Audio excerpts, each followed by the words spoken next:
Friends, I want to begin tonight with a simple idea that may quietly change the way you see your entire life. Not through effort, not through force, not through fixing everything you think is wrong with you, but through something far subtler and far more powerful. An inner shift. A shift so gentle that many people miss it, yet so profound that once it occurs, nothing in your life can ever be experienced the same way again. Most people believe that life changes from the outside in. They believe that circumstances must improve first, that money must arrive first, that relationships must heal first, that success must show up first, and then finally they will feel different inside. Happier, calmer, more confident, more at peace. But this belief has the order reversed. Life does not respond to what happens to you. Life responds to what happens within you. The inner shift I want to talk about tonight is the moment you stop trying to control life and begin to align with it. The moment you stop asking, how do I fix myself? And begin asking, what if nothing is fundamentally wrong with me? That question alone can open a door you may not have realized was closed. We have been conditioned to believe that growth means becoming someone else, a better version, a more polished version, a more accomplished version. And while growth is real, transformation does not come from becoming more. It comes from remembering who you already are beneath the noise, the fear, and the conditioning. The inner shift is not about adding something new to your life. It is about removing what never belonged there in the first place. Consider how much energy we spend resisting the present moment. We resist how things are. We resist how we feel. We resist where we are in our lives. We tell ourselves that peace will come later, after something changes, after we achieve a goal, after we heal something, after life finally cooperates. But peace does not arrive at the end of a journey. Peace is the ground from which the journey unfolds when the inner shift takes place. The inner shift is the realization that your experience of life is shaped far more by your state of being than by your external conditions. Two people can live in identical circumstances and experience completely different realities. One feels trapped, anxious, and unfulfilled. The other feels curious, grounded, and quietly confident. The difference is not the world. The difference is the inner posture with which they meet it. When you change that inner posture, life responds almost immediately. Not always by changing circumstances overnight, but by changing how you perceive, interpret, and engage with what is already here. And that shift in perception is what begins to alter everything else. Most of our suffering does not come from what is happening, but from the story we tell ourselves about what is happening, the meaning we assign, the conclusions we draw, the identity we build around it. The inner shift occurs when you realize that you are not your thoughts, not your emotions, not your past experiences. You are the awareness that notices them. This is not philosophy for the sake of philosophy. This is practical. When you are identified with every thought, every emotion feels personal and permanent. Anxiety becomes who I am. Fear becomes my nature. Lack becomes my reality. But when the inner shift happens, you begin to see thoughts and emotions as passing experiences, not definitions of self. And that creates space. Space to choose differently, space to respond rather than react. Imagine carrying a heavy backpack for years and believing it is part of your body. You adjust your posture around it. You move cautiously, you grow tired, and you assume that exhaustion is just part of life. Then one day you realize you can set the backpack down. Life does not suddenly become perfect, but it becomes lighter. Movement becomes easier. Energy returns. That is what the inner shift feels like. This shift is not dramatic. It does not announce itself with fireworks. Often it arrives quietly as a soft recognition, a moment where you notice you are less reactive than you used to be, less desperate for approval, less attached to outcomes. You still care, but you are no longer gripping life with white knuckles. You are participating rather than resisting. The inner shift alters how you relate to success and failure. When your sense of worth is no longer tied to outcomes, success becomes something you enjoy rather than something you need. Failure becomes feedback rather than a verdict on your value. You begin to act from clarity instead of fear, from curiosity instead of pressure. This is why so many people chase outer success and still feel empty. They're waiting for an external win to produce an internal shift. But fulfillment does not work that way. Fulfillment is an inside job. When the inner shift happens first, outer success becomes meaningful rather than hollow. It becomes an expression of who you are, not a compensation for who you think you are not. One of the most important aspects of this shift is learning to trust life, not in a blind or passive way, but in a grounded way. Trusting that you do not have to micromanage every outcome to be okay. Trusting that you can meet uncertainty without collapsing into fear. Trusting that clarity often arises after you stop forcing answers. When you stop fighting uncertainty, uncertainty stops feeling like a threat. It becomes a space of possibility. And from that space, intuition becomes clearer. You begin to sense the next step rather than trying to calculate 10 steps ahead. Life becomes less about control and more about cooperation. The inner shift also changes how you experience time. When you are constantly striving for a future moment to arrive, the present feels like an obstacle. But when you shift inward, the present becomes the only place where life actually happens. And paradoxically, that is when progress accelerates, because you are no longer leaking energy into worry and resistance. This does not mean you stop setting goals or taking action. It means action comes from alignment rather than anxiety, from inspiration rather than pressure. You still move forward, but you are no longer running away from yourself. Tonight, I want you to simply consider this. What if the change you have been waiting for is not something you need to achieve, but something you need to allow? What if your next evolution does not require more effort, but more honesty, more presence, more willingness to let go of the inner struggle that has quietly shaped your life? This is the beginning of the inner shift. And as we continue, we will explore how this subtle change in awareness begins to ripple outward, touching your relationships, your work, your health, and your sense of purpose in ways that may surprise you. Because when the inner shift occurs, life does not just improve. It reorganizes itself around a new center. When the inner shift begins to take root, one of the first things you may notice is a change in how you relate to other people. Not because they suddenly behave differently, but because you no longer need them to be different in order for you to feel whole. This is a quiet revolution, and it is far more powerful than trying to change anyone else. Most conflict in human relationships comes from unconscious expectations. We'd expect others to validate us, understand us, complete us, or behave in a way that confirms our self-image.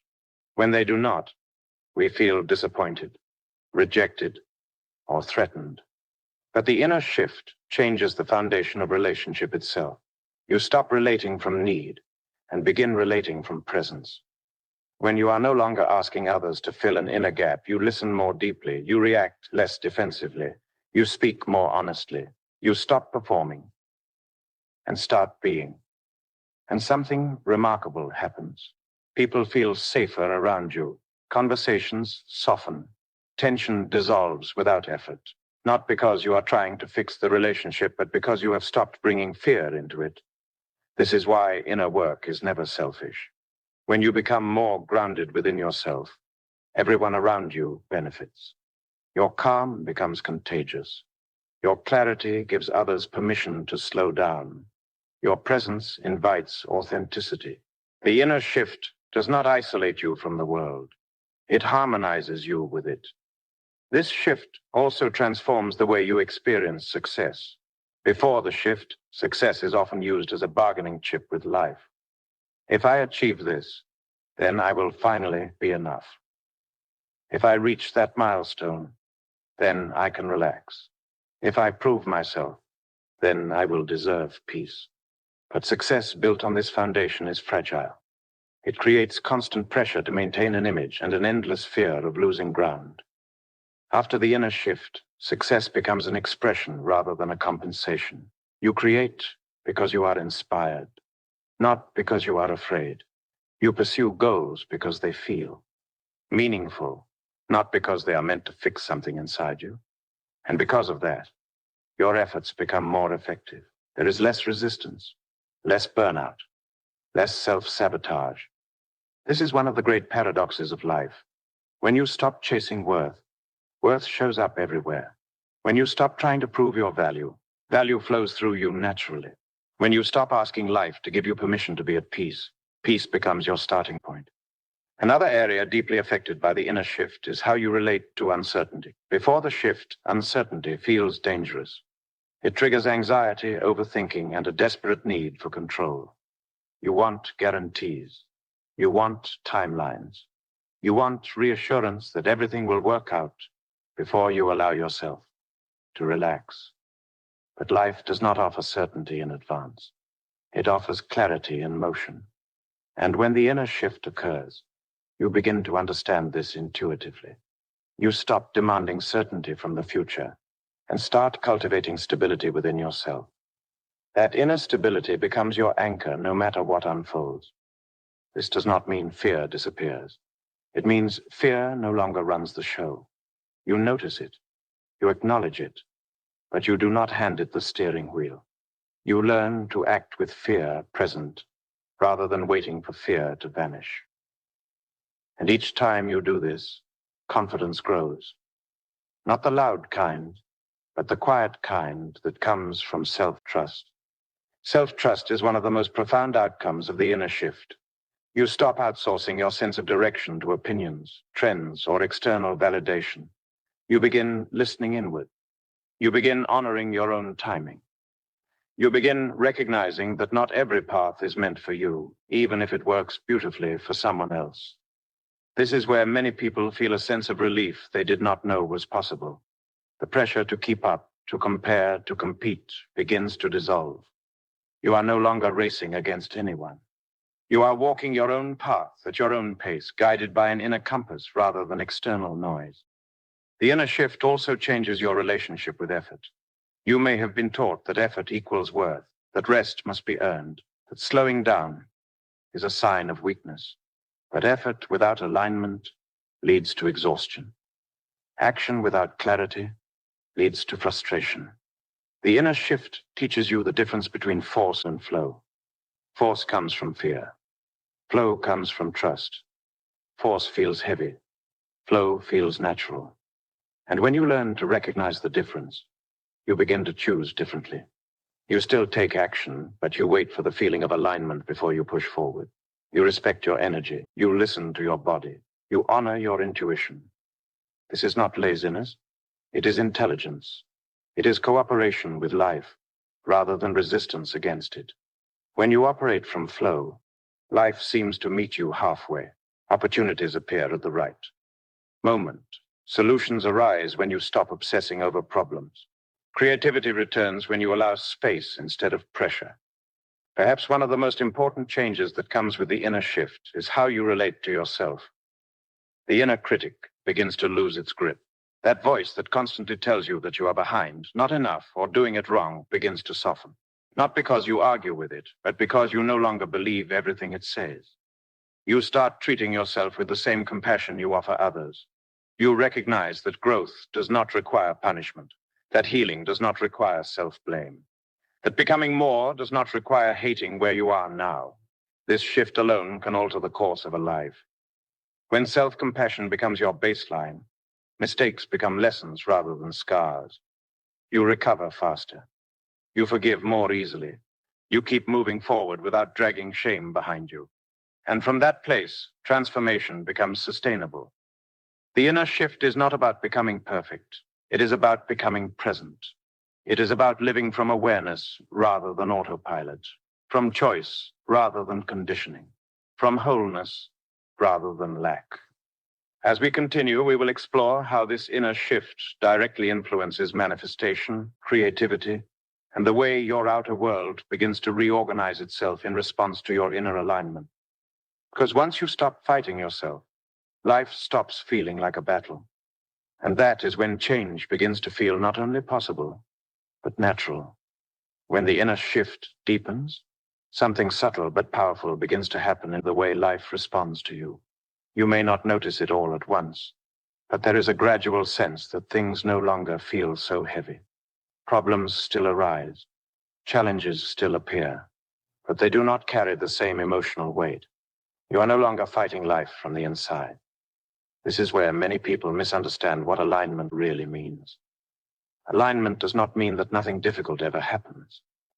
It means that difficulty no longer defines you. You stop interpreting every obstacle as a personal failure or a sign that something has gone wrong. Instead, you begin to see challenges as information, as guidance, as part of the natural movement of growth. Before the inner shift, people often ask, why is this happening to me? After the shift, the question becomes, what is this showing me? That single change in perspective alters everything. Curiosity replaces resistance. Awareness replaces blame. And when resistance dissolves, energy frees up. This is especially important when it comes to the idea of manifestation. Many people approach manifestation as a way to control outcomes. They want to bend life to their will, to force reality to deliver what they think will finally make them feel complete. But manifestation does not work through force. It works through coherence. Coherence means that what you think, feel, and believe are no longer in conflict. Before the inner shift, there is often a split. You say you want peace, but you live in constant urgency. You say you want abundance, but you relate to life from fear. You say you want love, but you protect yourself through walls and defenses. The inner shift brings these parts back into alignment. When your inner world becomes coherent, your outer world begins to reorganize naturally, not magically, but logically. You start making different choices. You notice different opportunities. You respond instead of react. You attract experiences that match your internal state rather than contradict it. This is why manifestation is not about wanting something badly enough. Wanting is often rooted in lack. It is about becoming the state that naturally allows that experience to arise. When you live from wholeness, you no longer chase outcomes. Outcomes begin to follow. There is a quiet confidence that emerges here. Not arrogance, not bravado, but a grounded knowing that you can handle whatever comes next. This confidence is not dependent on circumstances. It comes from having met yourself honestly and discovered that you are more resilient than you thought. Another important effect of the inner shift is how time is experienced. Before the shift, time feels like an enemy. There is never enough of it. You feel behind, rushed, pressured to catch up.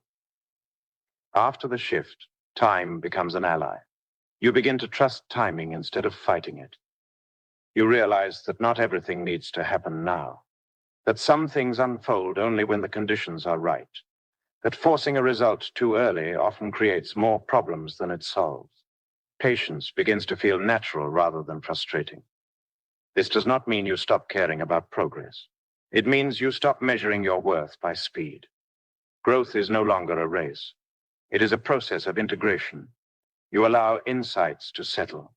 You allow habits to change gradually. You allow your nervous system to adapt to new levels of safety and possibility. This is a crucial point.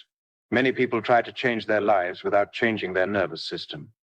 They aim for new goals while remaining in chronic stress. The inner shift calms the system first.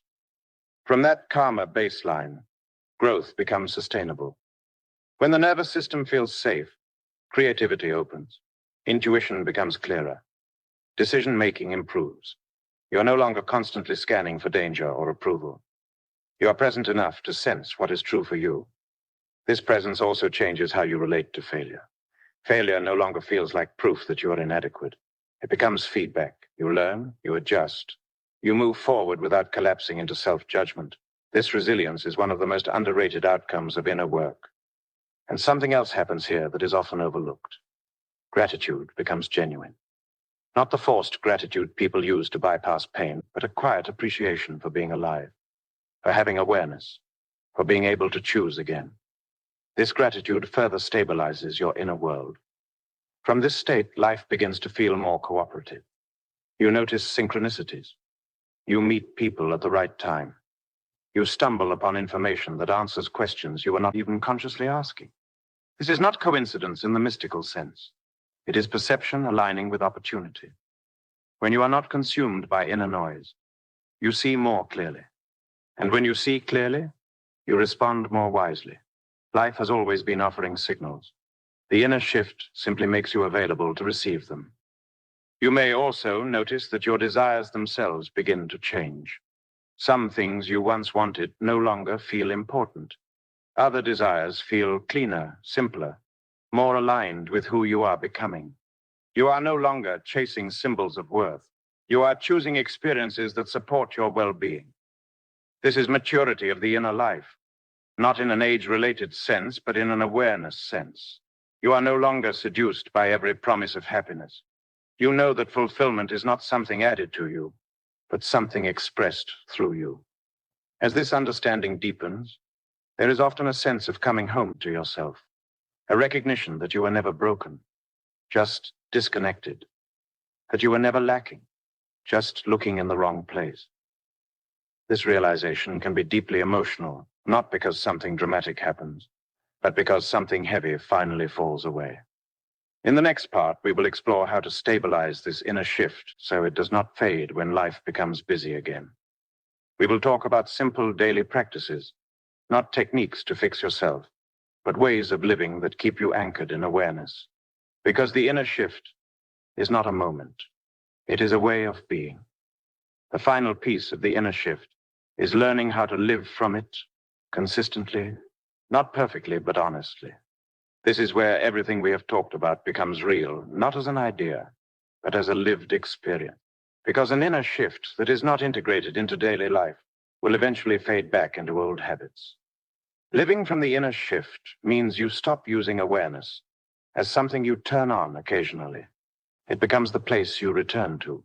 You begin to notice when you are slipping back into old patterns of urgency, self-criticism, or seeking validation. And instead of judging yourself for it, you simply pause. That pause is powerful. In that pause, you remember that you are not required to react the way you always have. You are not obligated to continue the story just because it has been running for a long time. You can choose again. This is where true freedom begins. Not freedom from circumstances, but freedom within them. You may still have responsibilities. You may still have challenges, but you are no longer internally enslaved by them. You respond from clarity instead of fear. One of the most practical ways this shows up is in decision-making. Before the inner shift, decisions are often driven by anxiety. What if I choose wrong? What if I miss out? What if this doesn't work? After the shift, decisions come from alignment. You ask a different question. What feels honest? What feels grounded? What feels like the next natural step? This does not mean every decision feels easy. It means you trust yourself enough to move forward without needing guarantees. You understand that clarity is not always given in advance. It often appears through action. Another sign that the inner shift has stabilized is how you relate to other people. You stop trying to manage how you are perceived. You stop bending yourself to maintain approval. This does not make you careless or unkind. It makes you authentic. When you are no longer performing, relationships change. Some deepen. Some fall away. This is not loss. It is alignment. You begin to attract connections that resonate with who you are now, not who you were trying to be. This authenticity also affects how you communicate. You speak more slowly. You listen more fully. You are less reactive, less defensive. You no longer need to prove yourself. Presence does that for you. At this stage, growth stops feeling like self-improvement and starts feeling like self-remembrance. You're not fixing flaws. You are uncovering truth. You are not building a better version of yourself. You are removing what was never truly you. This is why the inner shift is so transformative. It does not add pressure. It removes it. It does not demand effort. It invites alignment. And here is something important to understand. This shift is not about withdrawing from the world. It is about engaging with it more intelligently. You still create. You still pursue goals. You still take action. But action now comes from clarity rather than compulsion. When you act from clarity, effort feels different. It is focused. It is efficient. It does not drain you in the same way. You are no longer pushing against yourself. This is also where manifestation becomes less mysterious and more natural. You are no longer trying to manifest from desire alone. You are allowing life to respond to who you are being. When your inner state is stable, your outer world begins to mirror that stability. Opportunities feel more aligned. Timing feels more supportive. You are not chasing outcomes. You are meeting them. It is important to say this clearly. The inner shift does not guarantee a life without difficulty. What it guarantees is a life without unnecessary suffering. Pain may still arise, but suffering, the mental struggle layered on top of pain, begins to dissolve. You stop asking life to be different in order for you to be at peace. Peace becomes the starting point. From that place, life unfolds more gracefully. There will still be moments when old habits resurface. This is not failure. This is integration. Each time you notice and return to awareness, the shift deepens. Eventually, something remarkable happens. You stop seeking the next breakthrough. You realize you are already living from the place you are trying to reach. Fulfillment is no longer a destination. It is a quality of presence. You begin to trust life in a way that is not naive, but grounded. You know that even when things do not go as planned, you will find your footing. That confidence is quiet, but unshakable. This is the inner shift that alters your whole life. Not because it changes everything around you overnight, but because it changes how you meet everything that arises. When you live from this place, growth becomes sustainable. Success becomes meaningful. Relationships become honest. And peace becomes something you carry with you, not something you chase. The invitation is simple. Stop waiting for the world to change before you allow yourself to be present. Stop postponing peace. The shift is available now, in this moment, through awareness. You do not need to become someone else. You do not need to arrive anywhere. You simply need to remember who you are beneath the noise. And when you do, life responds. Not dramatically, not magically, but unmistakably. Because when the inner world is clear, the outer world has room to move. This is not the end of a journey. It is the beginning of living awake.